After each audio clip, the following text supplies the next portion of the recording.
Hi, it's Julie at Love's Beginning, and the message I wanted to share today is to remember the big goal because that's what I'm being told. So anytime I get on here and talk, it's only to share what I'm receiving is the message for me, and that's what I'm getting today. So just in everywhere I notice I have placed a focus. If there's any tension in that focus, or avoidance in that focus, I'm encouraged to remember the big goal. And I think we have to be very gentle with ourselves. What as we're waking up, and I think we're what do I want to say about it? We're getting to the point where we can speak of our awakening while it's happening. Maybe a little bit better. As I've always had the idea that awakening gets easier and easier as more and more of us do it, and I think it's easier for those of us going through it to articulate what's happening and what's helpful and what isn't, and we can share that with each other. So in speaking about awakening, I don't show up and say, I'm awake and you're not, and I'm going to show you something about being awake. I'm saying we're the same, and I'm speaking because it helps me, and it may help you too. So that's where I'm coming from. So what's the big goal? The goal is peace, and that is nothing specific. It can be, it can shine through everything specific if I allow it. But the goal of peace is not specific. What is the goal? The goal is truth. And the truth is not anything that an ego can decide upon. It's just something I acknowledge the presence of, something I can allow to guide my day, my voice, my actions, something I can allow to guide my perception of everything I seem to see or encounter during the day. And that's just so big.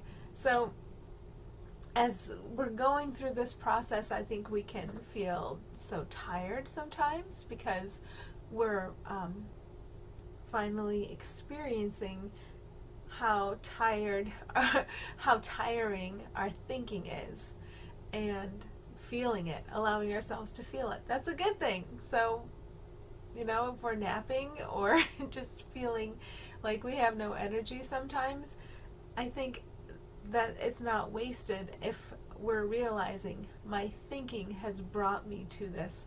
My thinking is exhausting. And it's not like, well, I gotta jump on that thinking and change it for the better right now. No, I can take a nap. And I can take a nap with the intention of, if there's any perception clearing that can happen during this nap, let it happen, just to be open to that correction of perception at all times. And this is a funny loop I've been finding myself in. I like to share my judgments because I think it helps flush them up and out. It helps me notice them more. It helps me not be afraid of them. It helps me not judge myself for judging, and I'm hoping it'll help me not judge myself for this is so funny, for judging others as judging.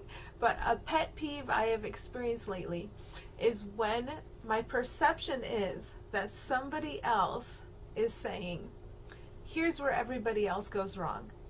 Here's where everybody else, I like A Course in Miracles, so here's where everybody else gets A Course in Miracles wrong. And that I will just be like, triggered, you're judging.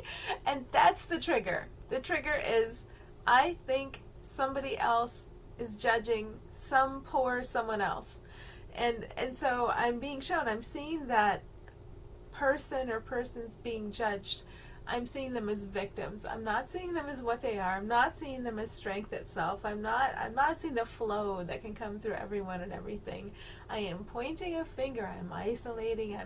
And so just speaking about it helps me really let the light shine through that, because I really still go through this comedy of when it looks like somebody else is criticizing somebody else's journey, instant tension. Like, I think I need defensiveness to what? To protect myself. Is there a separate self? To protect separate others? Are There Separate Self? Hello, James. I just noticed you're here. Glad to have you here. And James is a great companion to have on this journey. His group is called The Last Ego on Earth, and it's based on A Course in Miracles, if you're at all interested in that. So check it out. If it sounds good to you, I think it's a wonderful place to gather with people who will understand these sorts of perspectives. So my goal is peace. My goal is truth. And if I'm getting all bent out of shape about something I think somebody is doing that's misguided, I'm completely out of my business. And I got this business thing from the work of Byron Katie.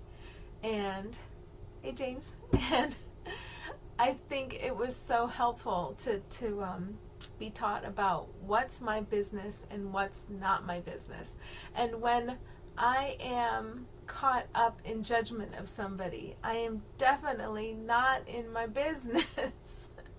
I know this, I feel this, but it's still been years and I still get caught up in it. It's okay. It's okay. I can laugh a lot more at it now. I can catch it a lot earlier. I can definitely not try to speak to others and guide them based on that, my own being misguided. I can just stop and allow the perspective to be changed. So I'm grateful for all of that, and I think it's okay to see this as a comedy, to see ourselves getting voluntarily on that hamster wheel again and thinking it's going to serve some purpose, or thinking we need to protect some separate one from some separate other aggressor. I've learned this with my kids. I can't go there. I gotta be there with them, loving them all at once and being open to what comes next, and just know that everything's going to work out, and it does. So that's been a great way of learning for me. So my goal is not to manage. It's not to control. I don't manage things. I don't control things. It's not to get things. It's not to avoid things.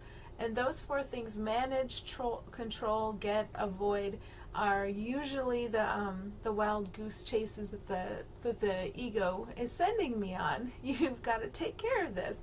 You've got to control this. You've got to stay away from that. You've got to go get that for yourself. This is something that will enlarge your sense of yourself, or make you better, or all these misguided attempts of ego, which I invented for the purpose of separation perception, are less successful when we watch our thoughts and we catch them and we learn how to set them down. So with all that today, just listening and recognizing, let's focus on the big goal in as many moments as possible today. Let's keep the big goal in sight. So something that was given to me that I've published on my page, and maybe I'll put the link in a comment, I published it as a healing process, was a way to flush unworthiness up into the light. Because whenever I'm getting bent out of shape about what I think somebody else is doing, it's my own unworthiness. That's what's really pinging. I'm learning that. So to flush my own unworthiness up into the light, I was given a series of questions that were very interesting. What do you think you deserve? And I can find in many moments, I think I'm deserving of, punishment's coming for me. I think I'm deserving of something less than peace or joy. I'm going into some sort of guilt mode and I don't even realize it, and I'm attempting to project it out there. What do you think others deserve? Like, if I think others deserve to get their thinking set straight, please set my thinking straight. That's what I need. And the presence that we all are, that can always set our thinking straight, is always there. Never judging me, always fully willing to set that perception straight for me. What do you and all deserve? If I feel any sense of doubt, uncertainty, disquiet as I'm considering those questions, what do you think you deserve? What do you think others deserve? What do you and all deserve? If there's anything that doesn't feel right, good, light, peaceful there, that is my own distorted perception. Always my own distorted perception. That's where the gratitude is, because the presence is always right here in this moment that corrects that distorted perception. So that's it for me today. Thanks for joining me, and wishing you a wonderful week, day, whatever, until I talk to you again. Bye. If I can shut it down. Trying.